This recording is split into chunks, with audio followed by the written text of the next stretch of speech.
Well, for more on this story, we're joined by Matthew Bryza. He's a former Deputy Assistant to the US Secretary of State. Matthew, we've seen strong signals of support for Israel from the US. How might a ground invasion of Gaza by Israeli forces, which would no doubt inflict many civilian casualties, impact Washington's stance? Well, I think you'll always see strong support by any U.S. administration for Israel, and monitoring U.S. television, and the support is just unequivocal, and there's just a sense of such horror.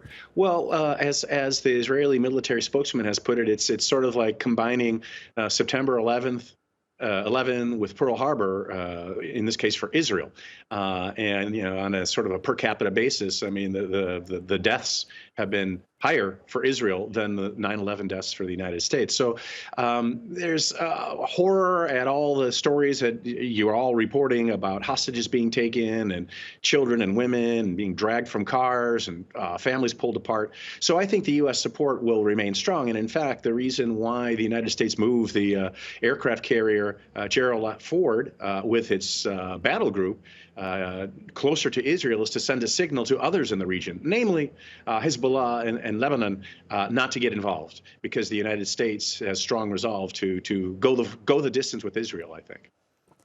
Yeah, I mean, you're talking about that signal there. How likely do you think it is that conflict will be contained, or that it might spread further in the region?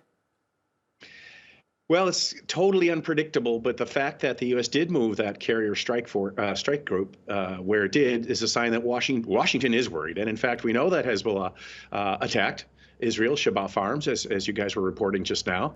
And Hezbollah exists because of Iran. So there's this dynamic whereby this conflict could expand to include Iran. The Iranian government, of course, is saying we have nothing to do with the Hamas attack, though we praise it. And Secretary of State Blinken has said there is no evidence that Iran had any involvement in the planning of this attack, though there are reports in the U.S.'s Wall Street Journal and other news services suggesting there was such support. So there's a chance that the war could spread. And what your team was just reporting now is really worrisome about the conflict spreading inside Israel to the West Bank, with Israeli settlers now attacking and killing Palestinians. I mean, there's a risk this whole thing could just spin out of control completely inside Israel itself. Yeah, and I mean, you mentioned there that moving that aircraft carrier, US signaling that they're ready to, in your words, go the distance. How likely do you think military involvement by the US is, and what sort of thing might prompt it? I don't think it's all that likely. I mean, I don't think there's any chance that the United States would involve its own troops on the ground in Israel or Gaza. I think the way the U.S. might get involved is if there was a large-scale missile attack or rocket attack from southern Lebanon by Hezbollah into northern Israel. Whereas Hamas has thousands of rockets that it's developed in recent years, Hezbollah has tens of thousands. So, and that is a real threat to Israel's security, because the volume of missiles is so high. And so if there started to be, I think, significant missile attacks from southern Lebanon into Israel, then I think we'd see the U.S. responding with its own missile attacks from its guided missile cruisers and destroyers, as well as the aircraft carrier's own aircraft on the Gerald Ford. And the US is also looking at whether Operation Al-Aqsa Flood was launched to sort of disrupt the growing ties between Israel and Saudi Arabia. Why is that so worrying? And talk to us a bit more about that. Yeah, that is one of the theories out there, and it seems it'd be hard to believe it's just a sheer coincidence.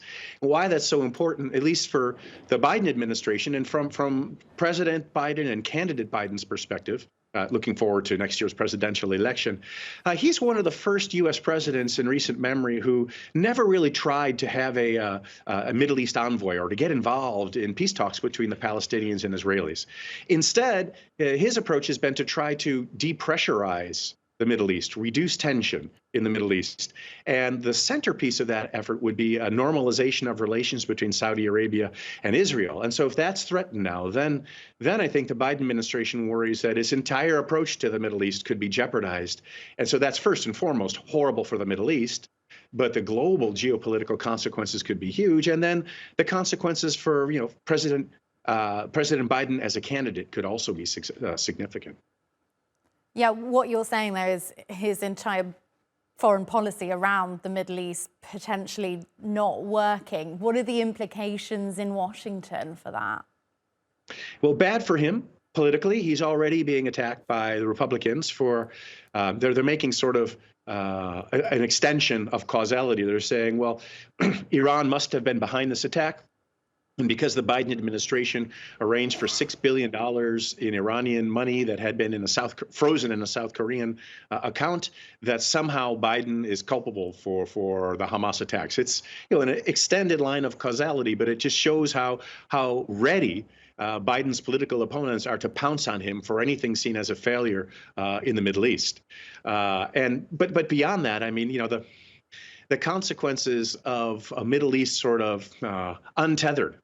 As if it could ever be tethered. Can the United States really control what's happening in the Middle East? No, but it can contribute at the margins either to make things more difficult or more stable.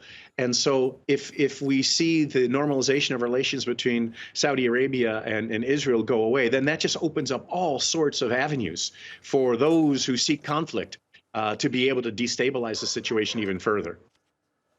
All right, Matthew Bryza joining us from Turkey. Thank you. Thank you.